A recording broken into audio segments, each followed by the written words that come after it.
Tayo ay nabubuhay sa mundong may liwanag at dilim. Nagtatalo ang liwanag at dilim, pagsapit ang takip silim. Ginawa ang ating mga mata para makakita. Pero pag kumagat na ang dilim, gaano ka kasiguradong nakikita mo sila? Ako nga pala si Six, ang maglalapit palalo sa kasagutan na inyong hinahanap. Simulan na natin ang pakikinig.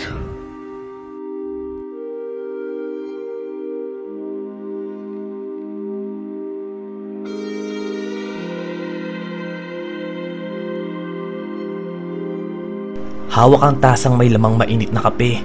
Nagmumuni-muni sa mga mangyayari sa susunod. Habang nakaupo sa kahoy na duyan sa bakuran ng bahay ng aking tiya. Ilang araw na ang nakakalipas nang tumira ako sa aking tiya, si Eld, na 2 beses nang bumisita para ako'y sunduin at ibalik sa palasyo ay parating umuuwing walang proseso. Kung hindi iyak, ay pagmamakaawa ko para lamang di bumalik sa palasyong iyon. Maganda ang biringan. Di ko maitatanggihan sa kadahilan ng di ko ito mundo ay isa lamang dagok sa katotohanan na di ako pwedeng magtagal dito. Ara, wala ka bang ginagawa? Tawag ng aking tiya sa akin. Wala po. Bakit po? Pwede mo bang bantayan saglit si Les? Pupuntahan ko kasi ang kanyang ama sa may Pulilya. Kahit 3 araw lang. Pag-aalinlangan niyang tanong habang hawak ang maliit na kamay ng kanyang anak. Ayos lang po. Ilang araw po ba ikaw magtatagal? Mga 3 araw siguro o 2. Ngumiti ako sa kanyang sinabi at tumango. Sa aking pagtayo, ang mundo ay pawang umiikot sa aking kapaligiran. Mga ibon na kanina'y humuhuni ay biglang naglaho. Nakakabinging tunog ang aking narinig at kadiliman ay sinakop ang aking paningin. Sa aking paggising, bumungad sa akin ang puting lugar, puting kurtina, higaan, kisame at iba pa. Hawak ang aking ulo ay unti-unti akong umupo sa aking kinahihigaan. Hinanap kung may tao ba sa paligid o wala. Gising ka na pala, Ara. Sabi ng aking tiya na lumabas sa kung saan man. Ano pong nangyari? Nagtataka kong tanong. Ang aking natatandaan lamang ay ang kadiliman. Nahimatay ka, Ara. May nangyari na ba sa inyo ng kamahalan? Seryoso niyang tanong sa akin. Hindi ko alam, tiya. Nang ako'y magising sa lugar na to, iba na ang aking suot. Tapos yun lang. Pagtataka ay gumuhit sa kanyang muka, pawang di makapaniwala sa aking sinabi. Paanong nangyari yun? Seryoso niyang tanong sa kanyang sarili. Nagtataka man ako sa ikinikilos ng aking tiya, ay hinayaan ko na lang. Matapos makausap ni tiya ang doktor, ay umuwi na kami sa kanyang bahay. Kapansin-pansin ng kanyang mataimtim na pag-iisip. Kunot ang noong nakatingin sa daan at inaalala ang mangyayari sa kinabukasan.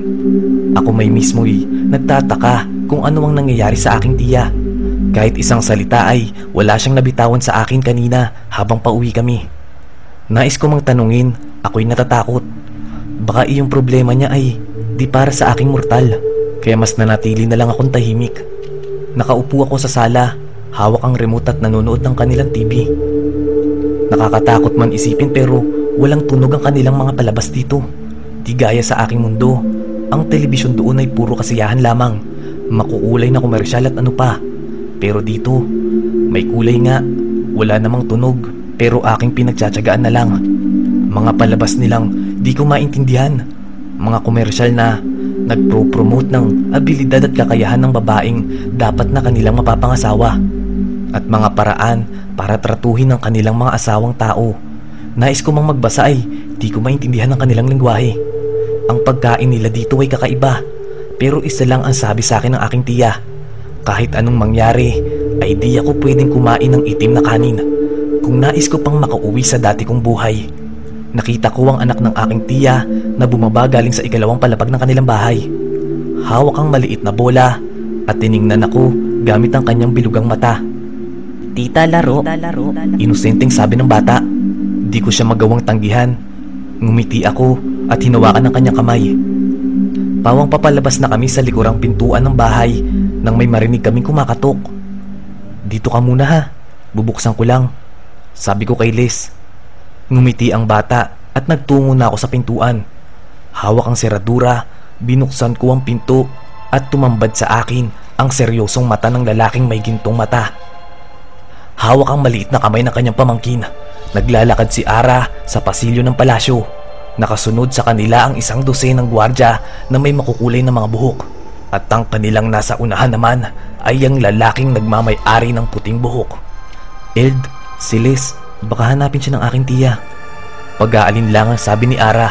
Huminto lang saglit ang lalaki at nagpatuloy na ulit sa paglalakad. Kapansin-pansin ang pagiging tahimik muli ng palasyo. Ang unang kita ni Ara sa palasyong ito ay mapapansin niya ang sigla ng kapaligiran. Di niya maitatanggi ang ganda ng biringan. Ngunit sa ganda nitong taglay, di mo maiisip na may isang sekreto ang nakakubli. Ang pintuan na dati ay pinagdausan ng kasiyahan sa kanyang pagdating ay kanilang nadaanan. Kapansin-pansin din dito ang pagiging malamig ng mga ukit sa pinto. Di mo aakalaing ang mga obra maestrang mga ukit, bulaklak, dahon at mga puno at diwata. Di mo mararamdaman pero makikita mo ang pagiging malamig ng umuukit. Lahat ng parte na dapat ay malambot ay pawang isang marahas na pagsusulat. Mga ukit na akala mong pinaghalo ang sakit, lungkot at pag-iisa. Isang babaeng engkanto ang nagpahinto kay Ara. Iminuwestra nito na hanggang dito na lang sila ng kanyang pamangkin. Sa kanyang paglingon muli sa gilid sa mga kasama nitong gwardya, bigla na lang itong naglaho parang bula. Walang nagawa si Ara kundi ang sumunod sa babaeng engkanto. Matapos ang iilang ligo at paglalakad, tumambad muli kay Ara ang kwarto na kanyang nilagian noong nandito siya sa palasyo. Pumasok si Ara sa kwarto. Walang ano-ano, hawak pa rin ang kamay ng kanyang pamangkin. Nilingon niya ang babaeng diwata. Gaya ng mga gwardya, naglaho rin ito na parang bula. Di malaman ni Ara kung ano ang susunod niyang gagawin. Ang mga tao sa palasyong ito ay di mo man lang makausap. Titingnan ka nila sa mata na parang di ka nandoon. Nilingon ni Ara ang bintana sa silid. Malaki ito at tanaw niya ang buong biringan. Ngunit mataas rin ito. Di nila kakayanin ng kanyang pamangkin ang pagtalon. At kung makakatakas man si Ara sa palasyong ito, di naman siya makakatakas sa gintong mga mata ni Eld. Sa kanyang pag-iisip, di niya napansin ang kinakain ng kanyang pamangkin. Isa itong uri ng bulaklak. Kung titingnan mo, sarap na sarap ang bata sa kanyang kinakain. Ano yan? Nagtatakang tanong niya. Cherry bloom po. Inosenteng sagot ng bata. Nakakain ba yan? Isang tango ang natanggap na sagot ni Ara sa kanyang pamangkin. Saan mo kinuha yan? Tanong niyang muli. Sa labas po. Kailan mo kinuha yan? Ngayon lang po. Pag sinabi mo bang labas ay labas ng biringan? Opo. Paano ka nakalabas? Tinuro ng bata ang isang salamin. Kapansin-pansin ang pagiging kakaiba nito. Sa lahat ng gamit sa loob ng kwarto, itong salamin ang naiiba. Ang mga bulaklak na nakapulupot doon ay buhay na buhay. Mga paru-parong pumapaikot dito. Nilapitan ni Ara ang salamin at sinimulang hawakan ang makinis nitong salamin. Wala namang nagbago. Para lang itong normal na nakikita ni Ara ang kanyang sarili sa salamin. Tatalikod na sana ito nang nagsalita si Liz. Ate, sabihin mo po, ostende may hilatera. Ostende may hilatera? Ulit ni Ara sa sinabi ng bata. Ang kaninang makinis na salamin ay parang naging isang bintana sa kanyang hiling. Nakikita ni Ara ang kanyang kwarto. Sa pakiramdam ni Ara ay nakikita niya ang kanyang kwarto gamit ang salamin na naroon. Sinubukan niya itong hawakan muli. Ang kaninang makinis at matigas na salamin ay biglang naging isang tubig. Ang kamay na dapat ay mahahawakan ng salamin ay biglang pumasok sa salamin. Ate? Inosenteng tawag ni Liz. Hinawakan ni Ara ang kamay ng bata at unti-unting hinila ito papunta sa salamin. Liz, sasama ka sa akin ha. Wala si mama mo dito ngayon. Baka ano ang gawin nila sa'yo. Tumangulang ang bata bilang sagot. Nang bumaon na ang kamay ni Ara sa salamin, biglang bumukas ang pinto at pumasok doon si Eld. Galit, yun ang makikita sa mata ng binatilyo. Pero di ito pinansin ni Ara at tinulak niya si Les papasok sa salamin. At sa kanyang pagakbang, nakikita niya ang nag-aapoy na mata ni Eld. Makukuha rin kita. ang huli niyang narinig nang biglang dumilim ang lahat. Isang maliit na kamay ang humaplo sa mukha ni Ara na naging sanhi ng kanyang paggising. Kasabay nito ang tinig ng anak ng kanyang tiya. Ate Ara, nag-aalala na sila tito sa'yo. Nilingon-lingon niya ang kanyang paligid nang mapansing walang tao maliban sa isang paru-parong kulay ginto na nakadapo sa kanyang kamay. Kapansin-pansin ng kulay puting kisame ng kanyang kwarto sa Maynila ang bumungad sa kanya. Les? Tawag niya sa anak ng kanyang tiya. Ara? Tawag ng kanyang ate. Nang tingnan niya ito, ang mga mata ng nakakatandang kapatid ay nababahira ng luha. Baka sa mukha nito ang pag-aalala at kaba. Kaba sa kadahilanang baka tuluyan nang mawala ang kanyang kapatid sa kanya. At pag-aalala na di na ito magising dahil sa dinanas nito sa Samar.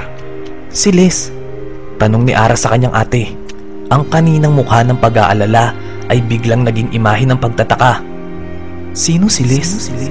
Katanungan sa isip ng kanyang nakakatandang kapatid. Lumapit ng kanyang ate sa kanya. Akmang papahigain siya nito. Ate, si Les, asan? Ang anak ni tiya nasan? Sinong tiya? Tsaka sino si Les? Alam mo Ara, pagod lang yan, matulog ka na ha? Pero ate, andito siya kanina, naririnig ko pa nga yung boses niya eh. Ara, pagod lang yan. Walang Les dito o ano paman. Ilang linggo ka na sa kwartong ito. Walang batang pumasok o nandito, okay? Pero, ibinilin siya sa akin ni Tia Shalila. Ate, baka anong mangyari sa batang yun? Desperado na talaga si Ara malaman kung nasaan ba si Les. Ang batang walang kamuwang-muwang sa mundo ay naglaho na lamang na parang bula. Ara, wala tayong Tia Shalila. Kung meron man, kwento-kwento lang yun ni Lola. Teka, tatawagin ko si Papa. Nagmamadaling umalis ang kanyang ate sa kanyang kwarto. Naiwang bukas ng nakakatandang kapatid ang kanyang pinto. Dahil sa pag-aalala ni Ara sa bata, unti-unti siyang bumangon sa kanyang kinahigaan. Kahit nanginginig ang mga paa, ay sinikap niya pa rin makatayo at maglakad papunta sa pinto. Hawak ang hamba ng pinto. Inunti-unti niya ang paglalakad. Nakaalalay ang sarili sa pader upang maiwasan ang pagkakatumba. Nang malapit na siya sa hagdan, kahit nangihina ay sinikap niyang humakbang pa ibaba. Mahanap lang ang bata. Sa kalagitnaan ng kanyang paghakbang sa gitna ng hagdan, nakita niya ang kanyang ama kasama ang kanyang ate at kasama ang kanilang doktor. Kinausap ng kanyang ate ang ama nila nang mapalingon ito sa kanya. Baka sa mukha ni Chodoro ang pag-aalala sa bunso. Dali-dali itong pumunta kay Ara upang alalayan ang kanyang anak. Kapansin-pansin ang buka ng bibig ng kanyang ama pero kahit anong tingin niya dito ay wala siyang maintindihan. Isang sakit ng kanyang nararamdaman nang makita niya ang kanilang doktor. Hawak ang injection na nakaturok sa kanyang braso. Doon niya lang napansin ang walang katapusan niyang sigaw. Sigaw na hinahanap ang batang si Les. Sa pagdilim ng kanyang paningin, ang paru-parong kanina'y nakadapo sa kanyang mga daliri ay lumilipad sa ibabaw ng ulo ng mga taong nakapaligid sa kanya. Sa kanya muling pagkurap, nilamon na siya ng kadiliman.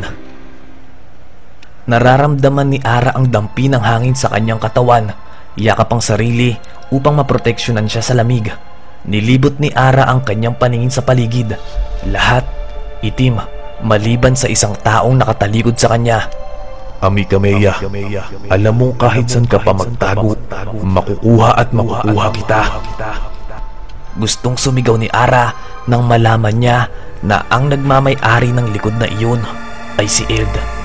Nagsisigaw si Ara, pagod na siya sa kanyang pagsigaw na kahit anong gawin niya ay walang lumalabas na boses. Hihintayin ko ang pagbabalik mo, mahal, Amica Mea. Kung sa kang babalik sa akin, kasama ang batang iyan. Babalik ka sa akin dahil kinakailangan. Babalik ka sa akin kasi sa akin ka nararapat, Ara. Sa akin. Walang ibang pwedeng magmay-ari sa'yo kundi ako lang. Sa pagkurap ni Ara, ang kaninang nakatalikod na lalaki ay biglang nasa harap na niya. Hawak ang kamay ng lalaki ang kanyang balikat nang siilin siya nito ng halik. Halik na parang totoo. Halik na alam niyang kahit anong tanggi niya na mali ito ay parang tama. Akin ka lang, tandaan mo yan. Pagmulat ng kanyang mata, bumungad muli sa kanya ang tahimik niyang kwarto. Habol ang hininga, tagaktak na pawis at dibdib na sobrang bilis ang kabog. Ang panaginip na totoo para sa kanya, mga luhang naguunahan sa pagtulos sa kanyang mata, doon niya lang naintindihan ng lahat. Kahit anong tago mo, makikita at makikita ka pa rin.